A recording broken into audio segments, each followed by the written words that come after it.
नमस्ते प्रणाम। देखिए जैसे मुंबई एयरपोर्ट पर खेसारी भैया के आगमन भैला, फैंस लोग फोटो खींचेला भीड़ लगा दिले बारे लोग।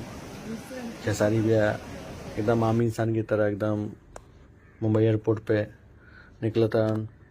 इनका अंदर कोई चीज के घमंड ना बा, बहुत जमीनी स्तर के आदमी हवन खेसारी भैया।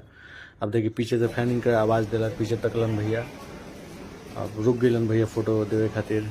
यही इनका में बहुत खासियत बा और हम लोग के गर्व होला कि ऐसा इंसान के साथ हम लोग जुड़ल बानी सा। खेसारी भैया के बातें कुछ निराला बा।